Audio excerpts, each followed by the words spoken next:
An entire army stood frozen in fear. Day after day, a giant stepped forward and mocked them. Warriors trembled. Soldiers avoided his eyes.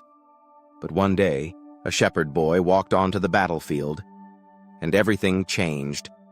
The valley of Elah was filled with tension. On one hill stood the army of Israel. On the opposite hill stood the Philistines, and between them stood a giant, Goliath of Gath. He was massive, over 9 feet tall, covered in heavy bronze armor. Every morning and every evening he stepped forward and shouted, "Choose a man to fight me!" But no one moved. Not the trained soldiers, not the experienced warriors. Even King Saul was afraid. For 40 days, the giant dominated the battlefield with fear. Far from the battlefield, a young shepherd named David was tending his father's sheep. He was not a soldier. He was not famous. He was the youngest in his family. One day, his father sent him to deliver food to his brothers at the war front. David arrived and heard the giant's voice.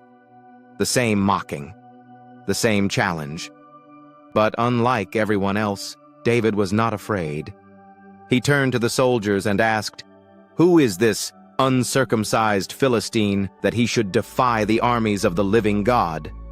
His brothers were embarrassed. They tried to silence him, but David's faith was louder than their doubt. Word quickly reached King Saul. They brought David before the king. Saul looked at the young shepherd and saw only weakness. "You are not able to fight this Philistine," Saul said. "You are only a boy," but David spoke with calm confidence. "Your servant has been keeping his father's sheep," he said. "When a lion came, when a bear came, I struck them down. The Lord who rescued me before will rescue me again." Saul hesitated, but something in David's faith was undeniable. So he agreed. Saul tried to dress David in royal armor, heavy bronze helmet, thick protective coat, but David could barely move. He removed the armor. This battle would not be won the usual way. Instead, David picked up 5 smooth stones from the stream, a simple sling in his hand, and with nothing but faith in his heart, he walked toward the giant. When Goliath saw David, he laughed. "Am I a dog?" the giant roared. "That you come at me with sticks?" The giant cursed him, mocked him, threatened him. But David stood firm. And then he spoke words that still echo through history. "You come against me with sword and spear, but I come against you in the name of the Lord Almighty." The battlefield fell silent. Then it happened. David ran forward. Not backward, forward. He reached into his bag, took 1 stone, placed it in his sling, and released. The stone flew through the air, straight and true. It struck the giant in the forehead. Goliath staggered, and then the giant fell face down to the ground. The earth shook.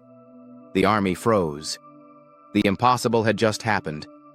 In an instant, fear changed sides. The Philistine army panicked and fled. Israel surged forward in victory, all because one young shepherd refused to be ruled by fear. David did not win because he was the strongest. He won because he believed. Today, Goliaths still stand in front of people. Not 9-foot warriors, but giants of another kind.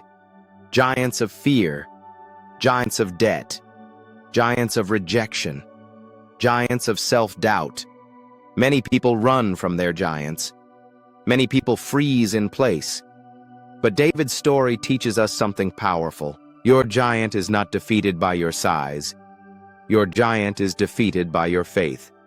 The battle you fear most may be the one God uses to reveal your strength.